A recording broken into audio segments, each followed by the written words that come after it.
Hello, Facebook, all my friends and family. My name is Robert Pena. Many of you know me personally. Others were just friends on Facebook. But I'm reaching.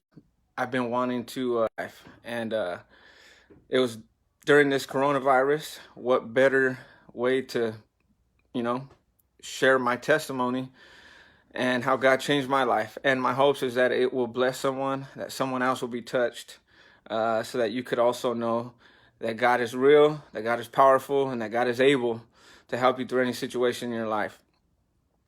I'm born and raised in Gilroy. I grew up in church. I grew up a church kid, a pastor's kid. My dad was a pastor, and lived a pretty good life. Around the age of 11, my dad passed away, and it was at that time that I started getting into the streets, getting into, a different kind of lifestyle, one that I had never been involved to provide. So that left me with a bunch of free time. And so it was during that time that I got exposed to the streets a little bit, got exposed to the wrong kind of crowd. And sure enough, I served God for a little bit at a young age. At the age of 12, I gave my life to God. I was on fire for Jesus, a Christian for a couple of years. And then all of a sudden, I think I got a desire to taste the things of the world. I got a desire to see what it was like, to be on my own.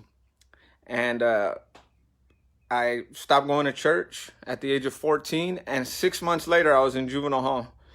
And I did 2 years. From the age of 16 to 18, I was incarcerated. To the age of 28, there was a span of 13 years of my life where I was only on the streets for 3 years. Only 3 years was I actually on the streets.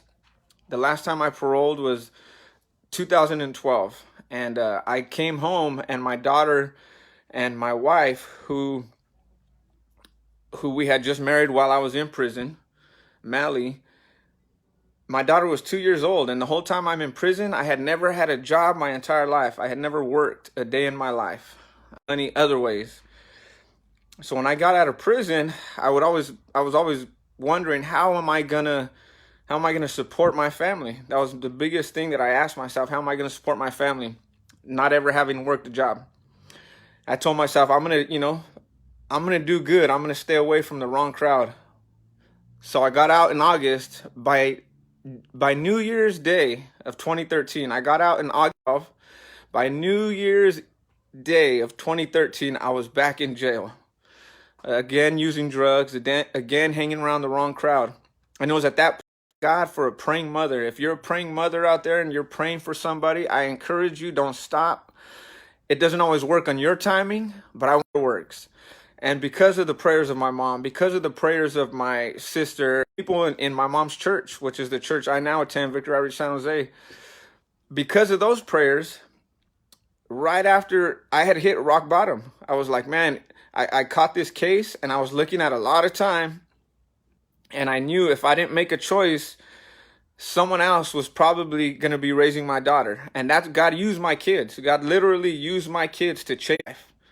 I don't serve God because of my kids anymore. I thank God for the relationship that I now have with him. And so I made a choice. My mom said, you know what, you need to go to church with me. And so I made that choice, and I said, all right, Mom, I'll go with you. And I went, and from there, it was what we call a Holy Ghost setup all the way after that. I went, and I went with an open heart. I didn't go with a closed heart. I didn't go with a heart that was towards God. I went with an open heart, and it felt like the preacher was speaking to me, and I gave God a try. Right at that moment, cold turkey, man. Right at that moment, I didn't smoke another cigarette after that day. I didn't drink another beer after that day. I didn't touch drugs again after that day. And I experienced with the power of God, and I knew, man, God is real. I grew up in church, so I always knew God is real, but it was so hard falling into the lifestyle that I had lived for the past 13 years, which is the streets and gangs and drugs and all that, everything that comes with that. Coming back to Christ, it still was a big hurdle to jump. And many of you church kids could relate to me out there. Many of you church kids could relate to me on what it's like being raised in the church, falling into the world, and then trying to come back to God. It's tough, man. It's tough.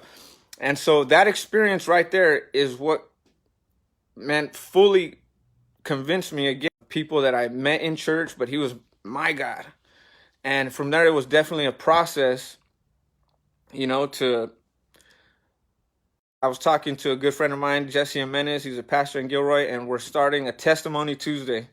And next week, he's going to be coming to you, and he's going to share with you. Our whole goal in this thing is just to let you know the power of God, man, that even especially during these times, right, that God's still real, God's able, and I believe now more than ever that, man, the world is short. Life is short. Too short was so right. Life's too short, man.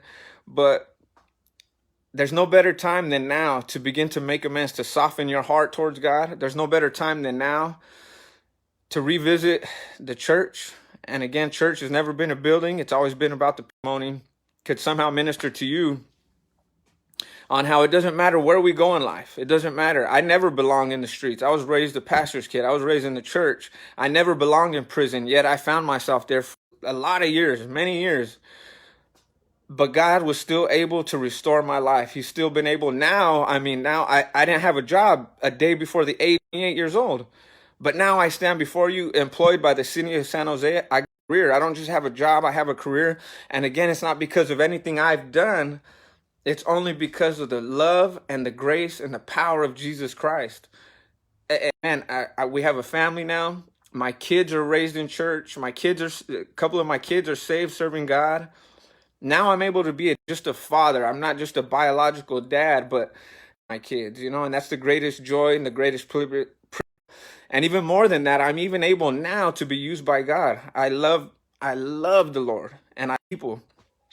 And I just want to encourage you, wherever you're at in life, I want you a day of salvation. Today, now is the time to give God a try.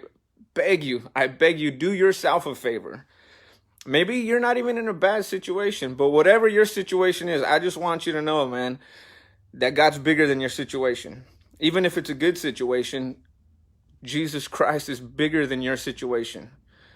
Everything that you're going through, everything that's happening in life, I want you to know that God is bigger, that God is able, and that all trials come for one purpose and one purpose only. And that's only to teach us to trust in God more than ourselves, to let go of trusting in ourselves and to begin to trust in God even more than you already are. So again, this is Testimony Tuesday. You're going to be seeing a bunch of different people, a bunch of different testimonies. We've a lot of different people coming on, and I'm gonna encourage you to share your testimony. We're having Testimony Tuesday every week, and I just want to encourage you, man. God bless you. I want to give a shout out to Victory Outreach Gilroy. I live in Gilroy, so I'm going to give a shout out to Victory Outreach Gilroy. If you're in the Gilroy area, you want to plug into a church, talk to me, man. I still live in Gilroy. I could right away. And also, I attend Victory Outreach San Jose. I just want to encourage you online right now. Anyone could join. Anyone can attend. It doesn't matter where you live. If you got any prayer requests, if, maybe you want to learn a little bit more about God, about Jesus, I got Messenger app. Message me on Messenger. You could even comment right here. But I just want to encourage you, man. God is real. On the flip side of that, hell's real also. So you and I, we're all going somewhere. We're all going. The only difference is what's our address going to be when we get there, right? And it's only one or two choices, heaven or hell. We're praying for you right now more than ever. Our church is praying to Jesus Christ for people who don't know Christ to come to know Christ. He's a loving Father, man. So we're praying for you. If anybody, again, if you got any prayer requests, you want to know more about God, if you're in the Gilroy area, hit me up, man. I still live in Gilroy, and I love Gilroy, and I got a heart for Gilroy. So God bless you, and we're praying for you, all right?